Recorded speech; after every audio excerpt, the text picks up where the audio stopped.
and thanks for tuning in to the Path 11 podcast. I am your host, April Hanna. At the Path 11 podcast, we are here trying to deliver leading-edge research on consciousness, healing, and metaphysics. And just like you, we are trying to answer the big questions about life. Who are we? Why are we here? And what is our purpose? We hope by listening to our podcast, it will make each day you live on Earth a little easier to understand. And now for today's podcast. Hi everyone, I'm really excited about our guest today. She is actually a local New Yorker and lives a little bit further south than me. Her name is Bernadette Bloom, and I just happened to come across her information one day when I was searching through the internet. And she is also a medical intuitive, an energy medicine practitioner and teacher, as well as a holistic physical therapist. And I thought that that was really interesting. So she has studied with renowned experts such as medical intuitive Dr. Carolyn Miss and neurosurgeon and pioneer in pain medicine, Dr. Norm Shealy, among many others. Bernadette, welcome to the Path 11 podcast. Hi, everybody. It's fantastic to be here on this beautiful Friday morning. Yes, it is. And I'm just so excited to tap into your knowledge, your expertise about energy healing. I know that you have over 41 years of experience in doing this work. And one of the things that I'm hoping we get a chance to talk about too is the energetic technique from Tibet that you're trained in. And because that is a topic that I know that our listeners have not heard about yet. So why don't we just start with you sharing a little bit more about your background and how you came to do the work that you're doing now in the world. Okay. So as you said, I started out as a traditional physical therapist by trade, and I couldn't get everybody better using what I had learned in school. And then I was fortunate or unfortunate enough to develop my own physical issues. So I went back to school to the College of Osteopathic Medicine in Michigan State, and they only let in PTs, DOs, and MDs. And I learned that the ankle bone is connected to the shin bone. And if you hit your head, you could probably end up with a bowel problem later because everything is connected. And that was fascinating for me. So I started to learn how to use my hands to manipulate the body back into its optimum health. And that was great. But I still couldn't get everybody better. So then I started on my own metaphysical journey of Reiki and therapeutic touch and healing touch and shamanic work and polarity training. And it was all wonderful, wonderful work. And then a colleague of mine said to me, you really should take this class called Esoteric Healing. And I'm like, what? Huh? What's that? And because esoteric means hidden, to seek out. So it's not like it's advertised in the front page of the New York Times. So my first teacher was actually an accountant from England, and she came to New York in the 90s, and she was teaching us this technique from Tibet. And at that time, most of the teachers were in England because this was originally channeled material from a Tibetan master named Dwal Kul to a woman named Alice Bailey, and Alice Bailey was from England.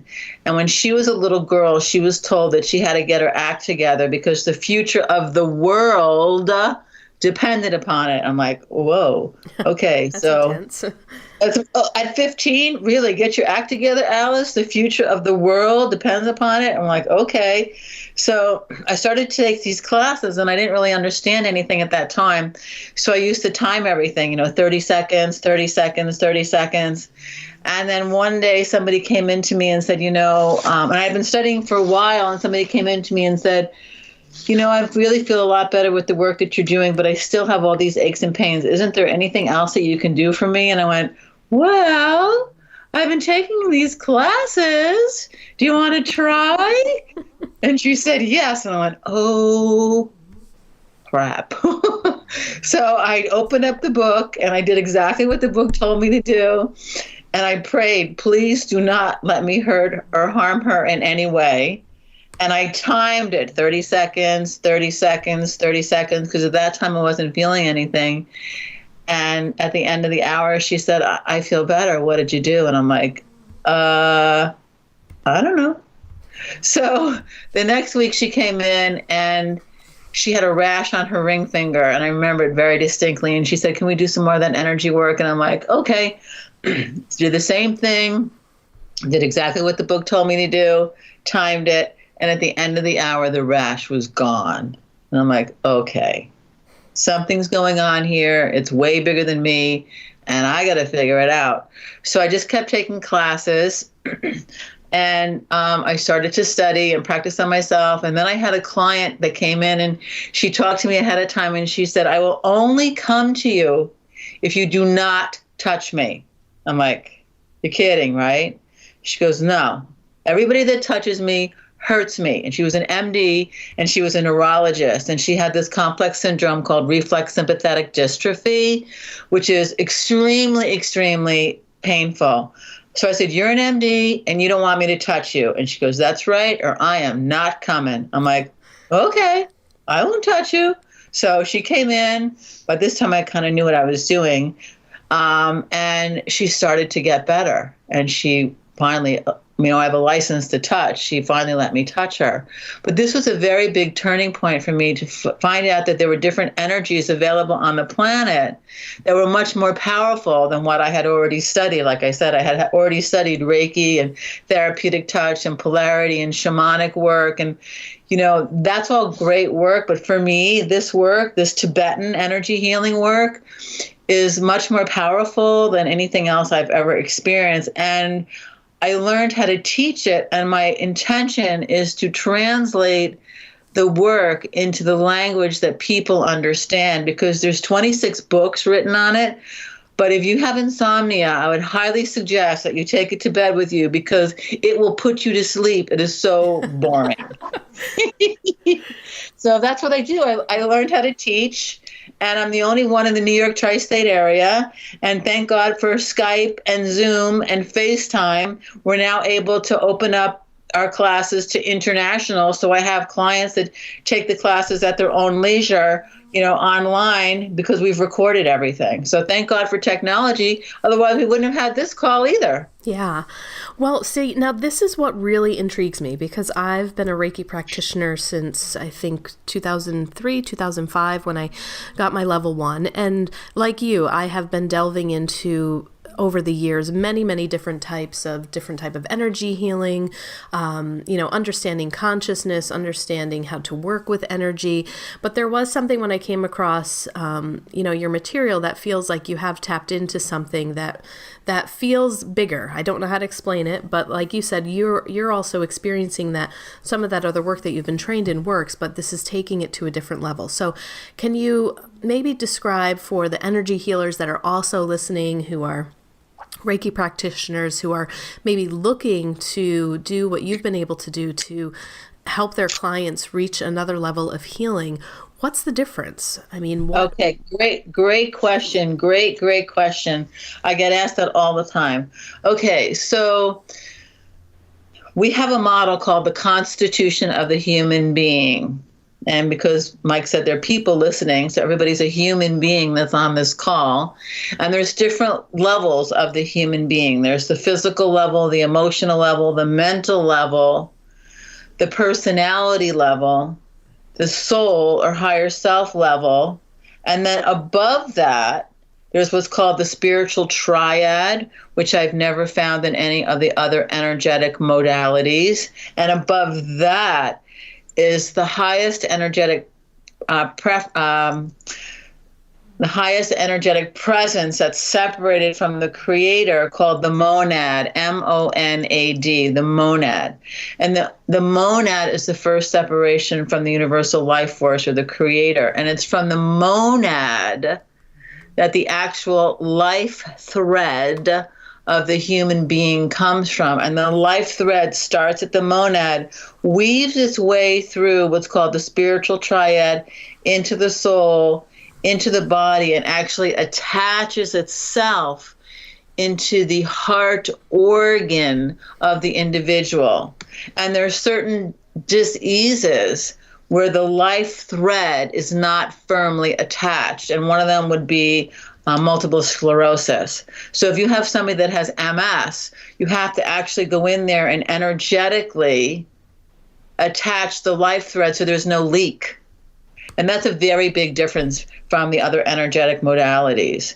And we do this connection by building what's called the Rainbow Bridge or the Antakarana. The Antakarana is a Hindu term, and it's building these levels of consciousness to higher and higher states. So first we connect, I teach people how to align with the soul, and then I teach people how to align with the monad and ask for the highest and the best good to happen for them.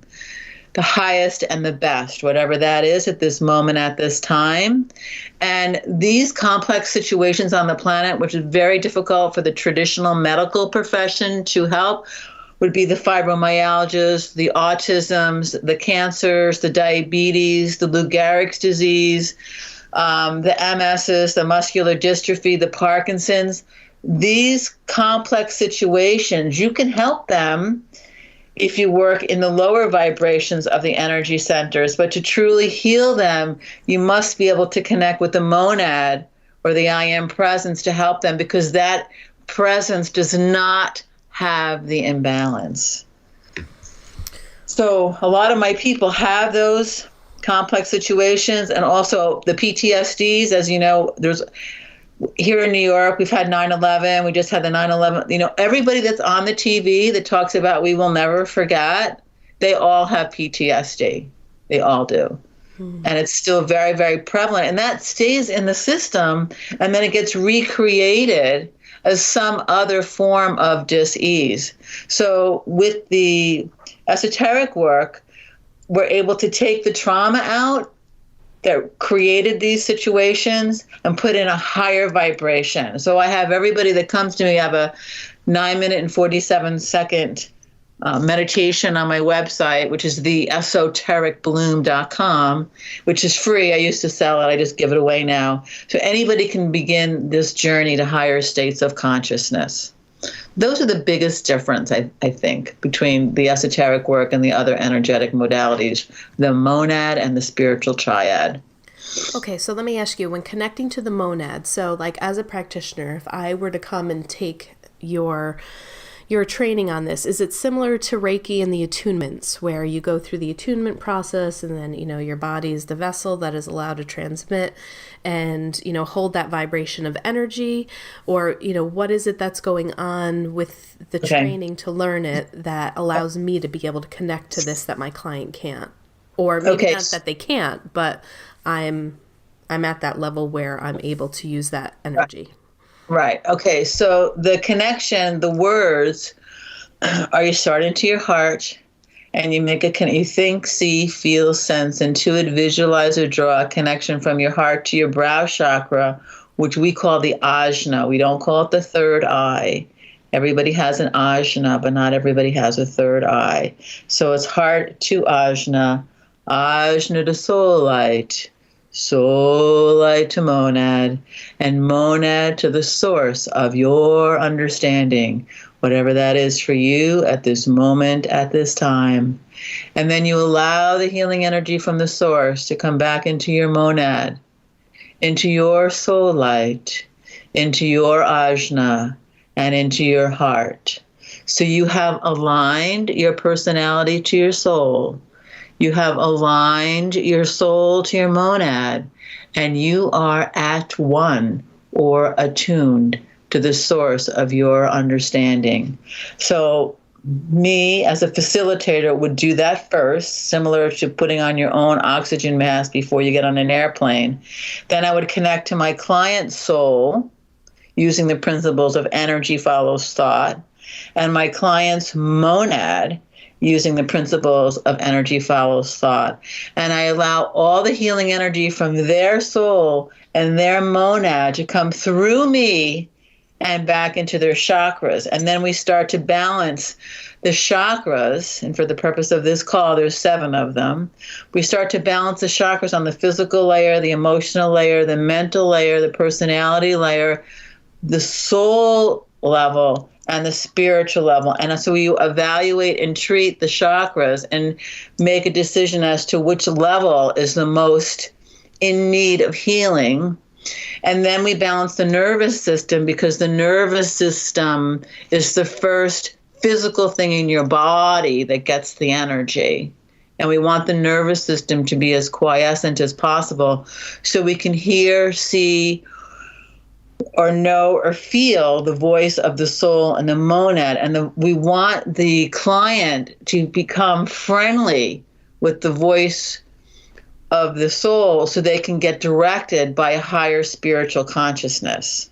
And then the faster energetic presence is the monad. And when I studied with Carolyn Mace, she was always like, you want to do it in 10 minutes or you want to do it in 10 years? The choice is yours. And we were like, okay.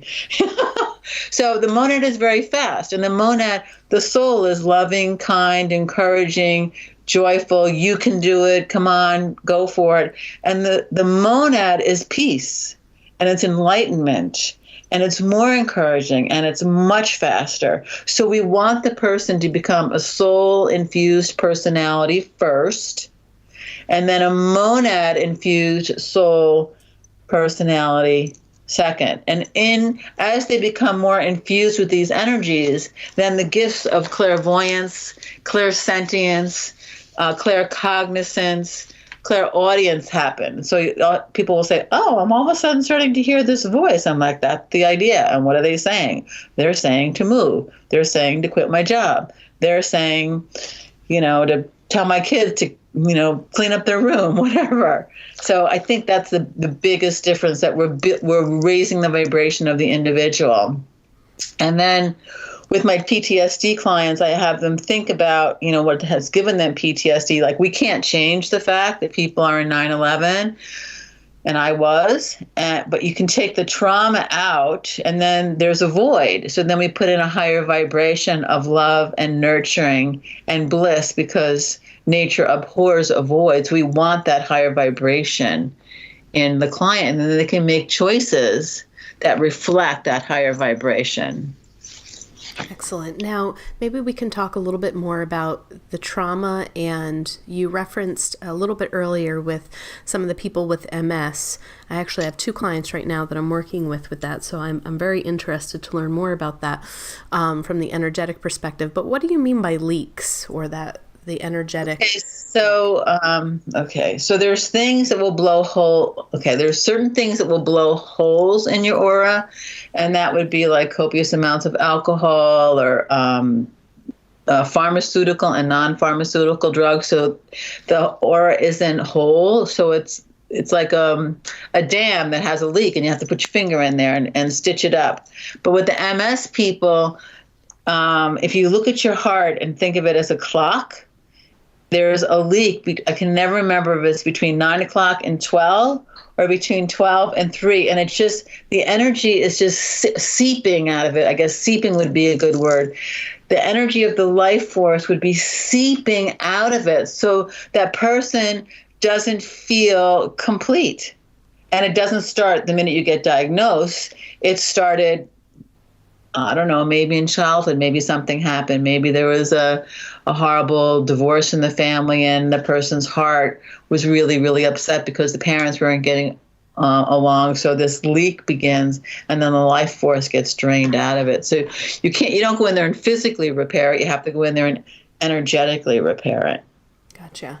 And, I know that you gave a personal account that I had read with your own PTSD, and where you had a really profound healing, and you kind of felt the PTSD leaving your head. Can you share that experience? Sure. Well, when you have PTSD and you don't know it, which is very common, you start to do like crazy things. Like I said, I was driving, and I went to the bank, and I ended up at the post office, and I was like, what am I doing here? And my friend was like, you're driving. Or I remember being at a red light, and the light turned green, and I was just sitting there, and my friend said to me very gently, are you waiting for any particular shade of green? And I went, what?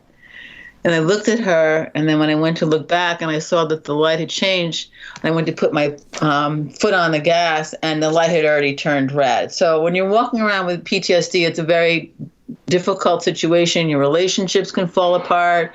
I was bouncing checks. I was having horrible nightmares. I was seeing body parts, and that haunted me for 9 months. And then I took this advanced class, and like I said, I could actually feel like the shadow come off my body. And that's what people will say. They're like, oh my God, I feel so much lighter.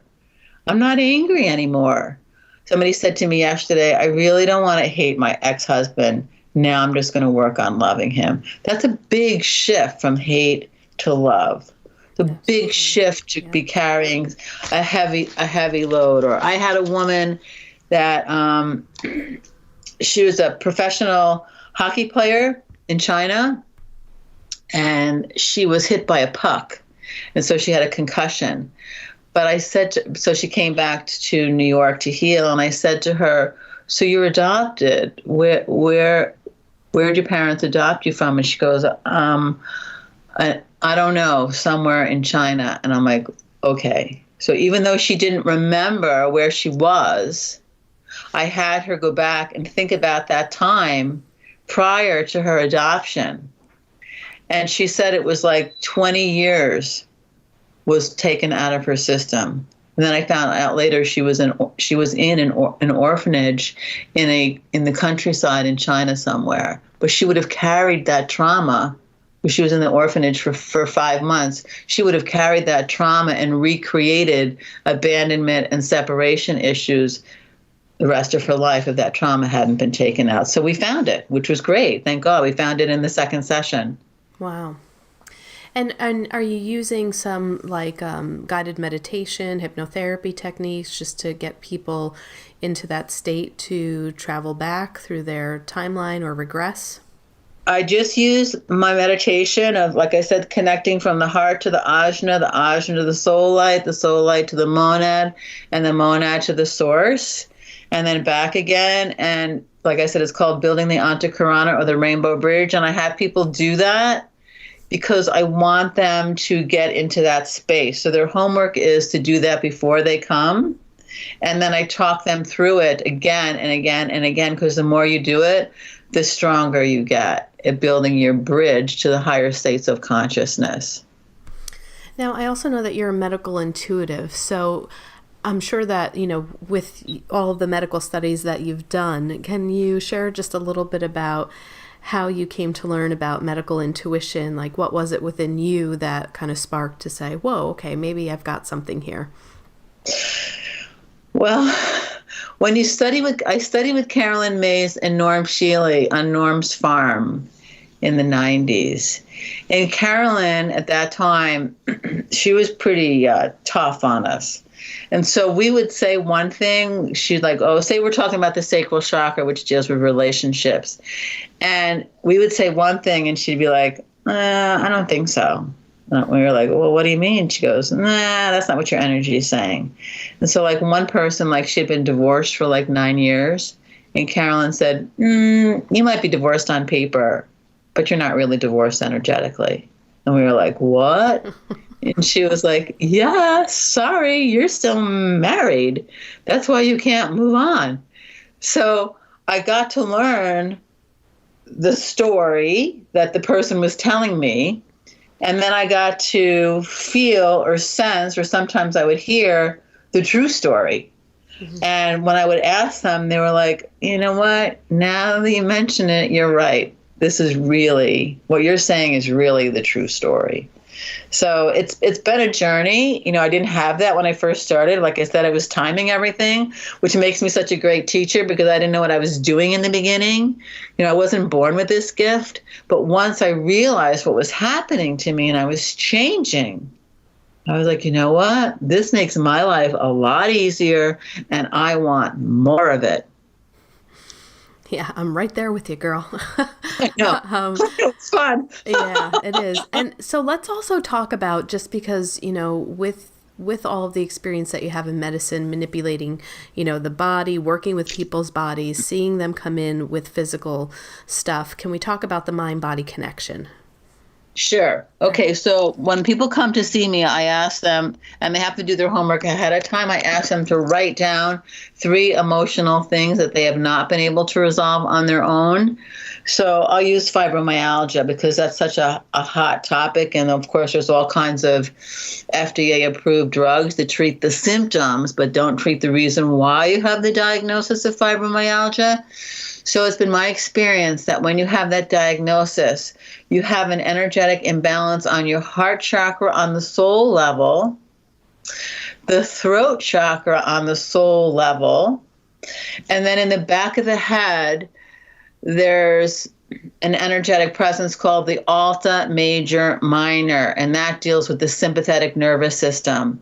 So when you have fibromyalgia, the sympathetic nervous system is on fight or flight all the time. It never shuts off, which gives you those aches and pains all over your body. It's a sympathetic situation.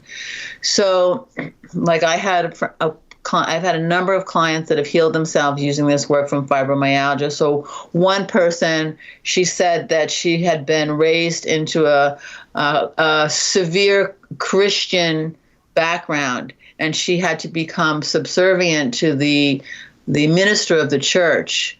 And she told me that she learned when she was 4 years old not to talk back to her parents or the minister of the church, but she knew that something was not right in her own essence. So throat chakra, she stopped talking. Heart chakra knew something wasn't right, but had no allies.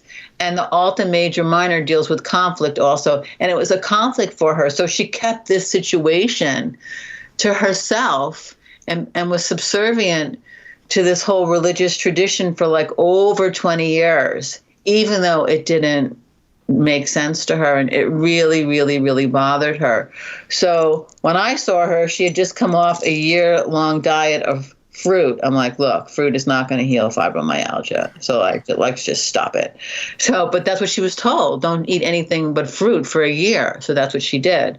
So we had to go back in time and take out the religious experience that she had, which was so conflicting for her. And then we had to open up her throat chakra so she would talk, because she kept it all inside. And she, she healed herself from fibromyalgia. And on my website, there's a video of another person that talks about her experience with fibromyalgia and how she healed herself with the esoteric work. It's not hard to do. You just have to be willing to do it. Now, what do you have a take or an opinion on children who are sick, or children who are diagnosed with cancer? Because, I mean, I think you and I were kind of talking primarily about some of our clients that have probably, been through a lot of life experiences. They're holding trauma, some unresolved trauma. But I always sometimes just question and have a hard time wrapping my mind around just young children or souls. Is this stuff connected more to past lives or generational? And how do we explain someone that doesn't have a whole lot of trauma life experience yet is diagnosed with a terminal illness? Right. That's a really great question. And I get asked that all the time. So as we delve into more metaphysics, here we go. You have to look at the child. You have to look at the parents. You have to look at the environment. And then there was one time that I worked with this child that she was really, really sick with a diagnosis of medulloblastoma multiforme, which is a rare form of children's cancer. And I worked on her, and I heard this message: this is the divine plan.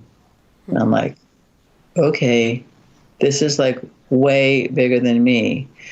But as I continued to work with the child and the family, I came to realize that the mother was the one that was making most of the choices, and she had a choice of which path she was going to follow. And, humans have free will. So she chose the path of traditional medicine with chemo and radiation and surgery and everything versus the metaphysical path. So there's always a reason. It's not necessarily a reason that we like or agree with, but there's always a reason why these kids come in with these situations. And some of them come to volunteer to raise the vibration of the planet, because that's what if you look at the autistic population, there's not just one child with this diagnosis, there's millions with this diagnosis. But from an energetic perspective, they're being called to come in and do service to humanity so the people on this planet start to realize there's other things involved besides the physical body. And these kids are mostly, they're telepathic, they're clairvoyant, they're clairsentient, and they're wondering why the rest of us aren't. But they're hanging out in the monadic plane with all these gifts, calling us to do something more than just put them on the Dan diet or give them a homeopathic remedy or give them a medication. Mm-hmm. And when you talked about that example of this is the divine plan, I'm sure you've probably have seen that in your energetic healing work more often than not, is that... I mean, yes, you can come in and try different interventions, which in some ways, I think, in my experience, some of the energetic healing that I've done on people that have had terminal illness and eventually passed, and just kind of consulting some of my teachers and mentors, I learned very much about that sometimes, yes, there is that free will, but then there is also a plan and kind of a ripple effect and a reason why this soul chose this body to go through this experience, because there's a lot of teaching and lessons, involved, and that it is supposed to happen this way. Right. Now, when I was studying Carolyn Myss, this was a perfect example. There was a woman there that she had a cerebral palsy child. And she said, Carolyn, I don't understand. I had a perfect diet. I was meditating. I was praying. I was doing everything healthy during my pregnancy. And I don't understand why I had this child with cerebral palsy. I just don't get it. They're 25 now. It's been racking my brains since my child was born. What did I do wrong? Was her question to Carolyn Myss. What did I do wrong to have this child with cerebral palsy? And Carolyn said to her, what did you pray for when you conceived your child? And the woman said, I prayed to be of service. And Carolyn said, and so you are. So kind of when you talk about, thoughts follow energy, or energy follows thoughts, right? Yep. Very careful what you pray for. And Larry Dossey wrote a book a long time ago called Be Careful What You Pray For, You Just Might Get It. Right. And it's a funny book, but it's a serious book. Yeah. So we only can ask for the highest and the best good. And I say to my clients, you want the highest and the best, or do you want the crappiest and the lowest? Everybody has picked the highest and the best good. Everybody. That's the highest form of prayer. Who doesn't want that? The highest and the best good? That's a no-brainer. Yeah, and maybe we overcomplicate it, right, in our prayers. Yes. Yes. Keep it simple. Let's not get too specific. So every morning I do my alignment and attunement, and I connected with everybody on the show today, and I asked to the souls and the monad and to you, and I asked for the highest and best good, and I asked that I could please speak in the language that people would understand. Perfect. And I'm understanding everything so far. So yay! Well, and let's talk about your classes, because I have a feeling I'm going to show up at some of them. Okay. And just because you're so close, and I really like the personal interaction, like being in the room with the teacher. Mm-hmm. But, it is also great, too, to think that maybe I don't have to hop in my car and I can just take it virtually online with you. But we'll see. You're close enough where it's not that far of a ride for me. So can we talk about some of the classes that you offer to people? Sure. And are you doing more classes, individual sessions, a mix of both? Because I'm sure you might be getting some phone calls after this podcast airs. So, what I do now that I was called to go to Florida to help my mom that had fallen and broke her hip, and she was told she would never ever walk again without a cane or a limp. And if you go on my website, theesotericbloom.com, the lady that has the highest heels on and is dancing around the pool is my mom. And so she's taken all of my classes and believes in what I do. So I use the principles of esoteric healing to help her. And now what I do now that I'm back in New York, I do the classes on a Sunday. It's And because the Orthodox Jews can't take classes on Saturday, and I want everybody to be available to take the classes, so I do them on a Sunday. The classes run from 9:30 to 6:30. So my next part 1 class is going to be January 25th, and it happens to be new moon and new beginning. So my next part 1 class is January 25th. And so you would take that class, and then I give you a book. And the book is good for 2 classes. So then the next class after that would be in February sometime. And the first class is called Soul Focused Living and Healing. The second class is called The Brain and Beyond. So we start with the basics and then we go beyond. The next class is called The Magic of the Seventh Ray. And so I do it like one Sunday, then the next Sunday, then the next Sunday. And if you, not consecutive Sundays, but like I said, once a month. And if you miss a class and you can't take it and you want to, we Zoom it for you so you can keep up with the group. And then I ask everybody to align or link with everybody in the class. So we build the group soul and we build the group monad. So we're creating this healing vortex. So I do it every day. I connect with the first class, the second class, the third class, and now I'm starting to connect with this class that's going to be coming on January 25th. And I give it in Katona. But like I said, I've had people from Utah and Georgia and North Carolina and New Hampshire and the UK and Australia take the classes because we Zoom it now. So make it available. Excellent. And if people want to register for that, what is the best way to sign up and register? Okay, well, we're right on time. I just talked to my assistant, Jessica, before, and I'm like, Jess, we're going to be teaching the class on January 25th. So it's the esotericbloom.com, and we're going to be putting up a notice about it probably today because I just told her around 10:15 prior to this speaking to you. And then when we ask you to sign up for the newsletter, because I also do special events. And so you'll know where I'm going to be. Like I'm going to be speaking at the Awakened Fair, which is November 24th. It's going to be in Tarrytown. So if anybody wants to have a little mini, I'm going to be speaking there on November 24th to introduce the work, and everybody will feel their own energy, and everybody's going to get treated that day. And I think it costs a whopping $15 to get in. So that's a good place to meet me because I'll be there. And I also have done other shows, so we blog them. So I have a YouTube channel. You can check me out on the YouTube channel. We put articles on the website. We have a Facebook page. We're now this is so exciting, we just launched the Healing Sock. So for people that can't wait to get some new, cool and groovy and love and joy socks in your life, you can find out about them from the Center for Aligned Healing.com. It's a sock that says joy and love on it because the level of healing is joy.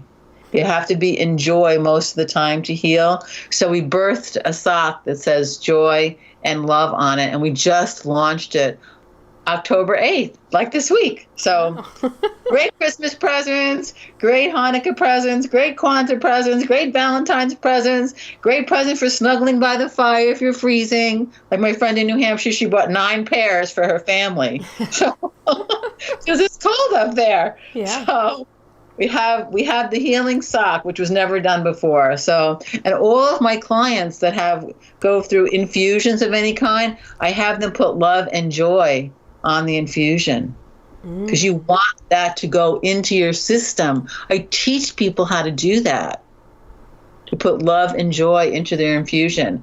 If you're having surgery, you ask your surgeon to put love and joy on the IV bag. Awesome. Love it. I just signed up.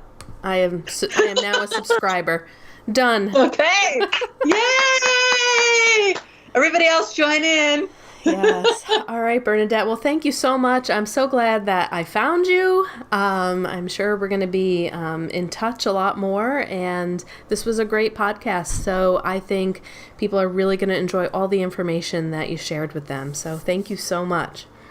Oh, no, thank you so much. As the only teacher in this area, and there's hardly any of us in the country and the world, I'm only one person, but I can teach thousands. And the more people that do this work, the more that we can help healing on the planet. So thank you so much for everybody for being on the call.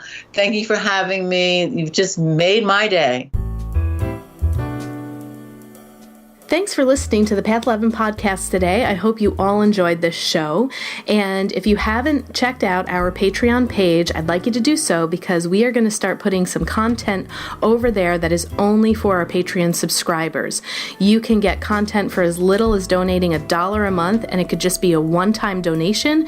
We have other freebies over there that you can get depending upon how much you would like to donate. And again, it could be a one-time donation, or you can continue to keep your subscription on a monthly basis at that donation level. But I just put my MBT immersive experience, which was a 4-day intensive meditation training in Tennessee with physicist Tom Campbell. I was listening to binaural beats, going to altered states of consciousness, having out-of-body experiences and life-changing experiences that I was able to bring back for myself, for my clients, for my friends. That was just out of this world. So if you would like to listen to that, I'd like you to head on over to path11podcast.com. You're going to see an orange button that says Patreon. Become a Patreon today, and you can have access to that podcast. And I would like to remind you to head on over to path11productions.com and check out the membership that we have for the Afterlife Awareness Conference. We have over 25 hours of footage with amazing speakers like William Buhlman, Thomas John, Terry Daniel, Suzanne Geisman, Suzanne Northrup, Linda Fitch, Austin Wells, just a few people to name off that were amazing. These workshops are just so valuable. So I think that you would really enjoy it. It's also a great thing to think about to maybe give the gift to somebody who is struggling with grief. If you are looking for resources, this is a great conference to send people to check out. And thanks again for listening today.